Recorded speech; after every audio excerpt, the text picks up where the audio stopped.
Hi guys! Welcome to my vlog. So for today's video ay itutur ko kayo sa aking condo. Charis! So ngayon guys, pasensya nyo na, medyo ay bags pa ako kasi jet lag pa ako ngayon. So ngayon, itutur ko kayo sa aking condo na tinitirahan. So dito muna tayo sa kitchen area. So sa kitchen area, nagluluto ako guys. Oh. Nagluluto ako ng garlic butter. Ayan. Nagluluto ako. Ayan yung kitchen. Ito yung ref. Ayan. Pwede dyan magluto.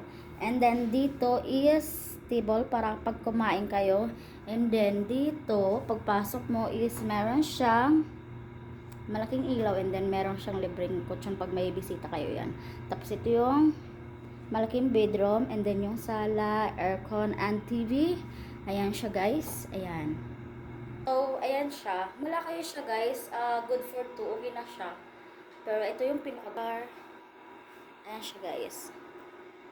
Nakapalda si Hi, ati aning niyo ha. Ayan siya guys. Ito, makikita niyo sa labas guys yung view. So let's go. So ito yung view niya. Ayan, sobrang ganda. Ito yung view ng NAIA terminal. Malapit lang ako dito kasi ako. Ayan, dito ako napunta, char. Ayan, Ninoy Aquino. Ayan, maraming bus. So, eto, nakita nyo na guys, medyo kalat siya kasi nagluluto nga ako and then hindi pa ako nakapagayos.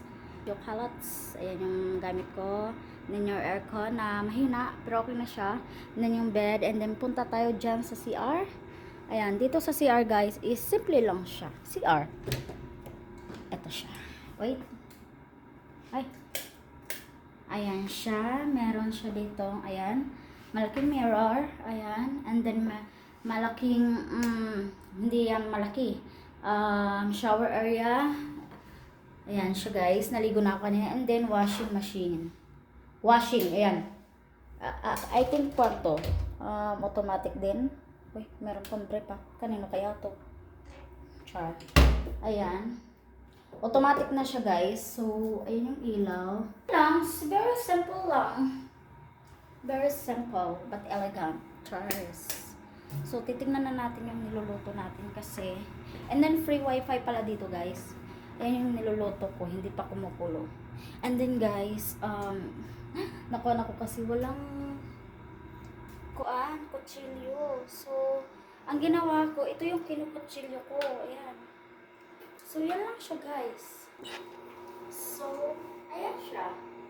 Ito lang siya. Yung kondo. Yan. Simple lang. So, yun lang. Tinor ko lang kayo dito sa condo. So, yun lang guys. Salamat sa